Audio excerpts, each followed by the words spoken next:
Yes, sir. Good morning. Dito tayo, Bad Santos. Pipick up tayo, Lalamove. Food pack. Una natin deliver galing dito sa may Fortune. Hanggang BGC. Yun, nasahin natin. Food pack yan dito sa Fortune Cafe Restaurant. Hanggang BGC sa PIP. Doon tayo magbababa.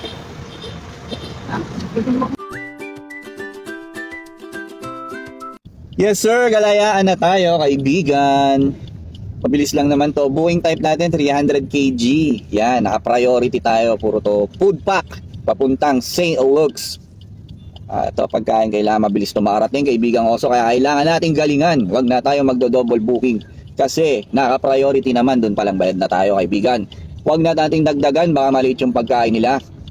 Di ba? Dire-diretso lang. Hanggang may drop to, tsaka tayo maghanap ng mga pan-double-double booking pagtapos nito. Kasi ito, solo, good na, maganda presyo, BGC lang, andali lang, let's go! Tayo kaibigan, dito natin yung drop. Okay na po, thank you po.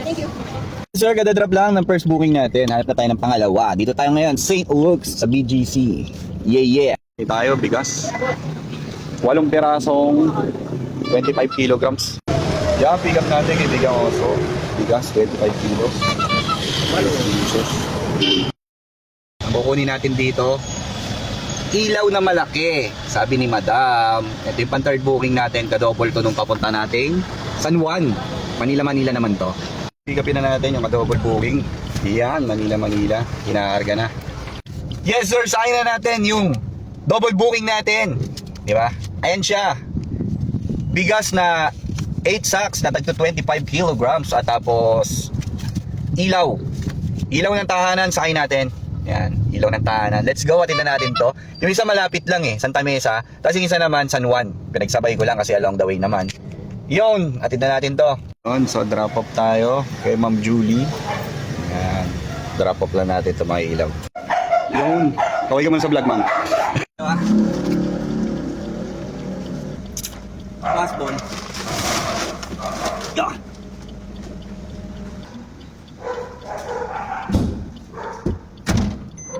So yung kaibigan ko sa baba lang ng pan-third booking natin dito tayo San Juan. Time check 11:51. Yon. Medyo napagod ako, nagbuhat ng bigas Tapos plus 100 lang. Ang dami, 8. Pero okay lang yun. Kaya naman buhatin dahil 25 kilograms lang naman. Abang ulit tayo ng pang-port natin. Diyan ka lang.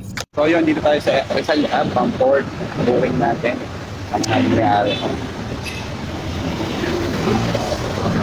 So yung kaibigan ko, sasakay na natin yung pang-port booking natin. Dito tayo Rizal Ave. Natulog kasi ako ng tanghali hanggang alas 3. Time check natin 3:26. Mga 4 na booking pa lang tayo kaibigan ko. So pero okay lang yan. 376 lang hanggang Caloocan South. Walang problema, malapit lang. 300 kilograms yung booking type niya. Hanap tayo kasabay diretso na natin to. Habang papunta tayong Caloocan South, humahanap na tayo ng isa pang booking. Syempre rush hour na, di ba? Baka magkaubusan. Alam niyo naman, pag dumilim, humihina na yung booking. So dyan muna kaibigan ko. So hanap booking diretso na. Alam mo maganda dyan, let's go. Okay.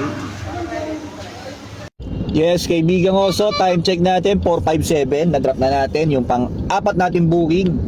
So may problema ron, sumobra sila ng deliver. So babalik natin yung isa nilang roll. Ayan, babalik natin yan sa Alvarez, Manila, sa Avenida. Yun, sumobra sila ng pa-deliver. So babalik ko ron. Syempre may bayad yun. Kung magkano yung papunta, ganun din yung pabalik. Di ba? Meron tayong booking instant kasi babalik natin doon. Pero pipikapin ko muna to. May pipikapin tayo rito na papunta rin ng pa-Manila, Caloocan South to Manila. Yon. Bali sabay na lang natin to. At sana kumasya dahil ang laki na ito ang laking parcel nito. Nakarolyo. Yon. Diyan muna pipikapin muna natin yung panlima natin booking. Let's go. So yun, okay na yung pang tip tape natin. 8 boxes ng lemon juice. Atin natin to sa Manila. Let's go.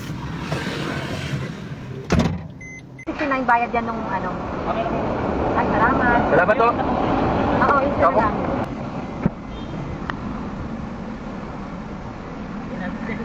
Oo nga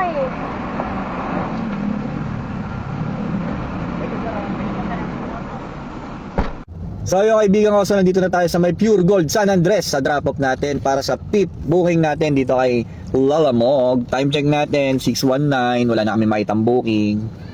Diba? Magda-drop off lang muna ako.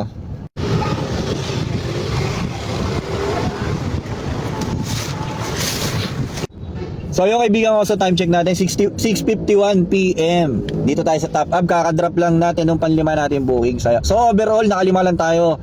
Matumal sila alam mo, wala nang pumapasok na booking. So uwi na. Bukas naman tayo mamamasada ng Lala Move at babalik muna ako sa InDrive at Grab. Doon muna tayo mamamasada kaibigan ko so dahil gabi na.